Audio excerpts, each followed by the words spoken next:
cumplimiento con los impuestos y las declaraciones es algo muy importante para el Departamento de Impuestos. Y ya tenemos como algunos años ya que estábamos muy atentos para introducir para facilitar al contribuyente para cumplir con sus deberes fiscales.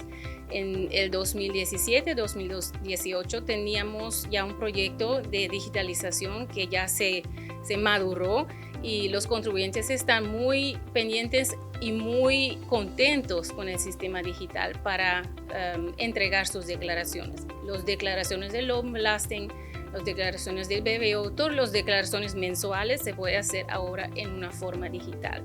Lo que tenemos que hacer si aún es digitalizar las declaraciones anuales, que es el income blasting o el bench blasting. También ya ahora tenemos los formularios en papel que queremos digitalizar y eso depende también si tenemos ya, espacio en nuestro presupuesto para hacer la inversión en nuestros sistemas digitales. Es algo que es muy importante para nosotros porque el cumplimiento es un deber del contribuyente, pero para facilitar al contribuyente para cumplir con sus impuestos es nuestro deber. Entonces tenemos que tener el contribuyente en mente cuando diseñamos nuestros sistemas digitales para entonces facilitar al contribuyente para cumplir con su responsabilidad. Lo que sí nos da un poquito preocupación es el nivel de incumplimiento. También eso vemos que hay contribuyentes que han presentado su declaración, pero no han pagado de acuerdo con su declaración. Y el monto de los contribuyentes es muy grande en nuestra vista.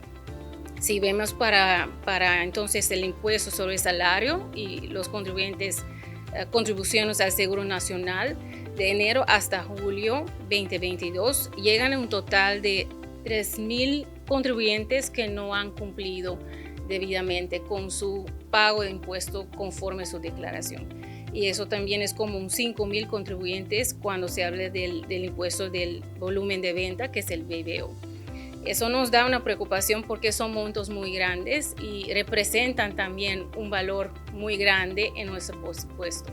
Entonces queremos poner énfasis, el enfoque, para que los contribuyentes también que tienen que cumplir con su deber del pago, ¿no? Uno es el deber de entregar el formulario a tiempo y el otro deber es pagar conforme el formulario también. Hay un grupo de contribuyentes que sabemos que no están registrados en nuestros sistemas, que también es algo muy importante para el departamento y las autoridades fiscales para tener un programa de cumplimiento voluntario que pueden venir aquí a registrar sus compañías o sus propiedades que no están registradas en nuestro sistema.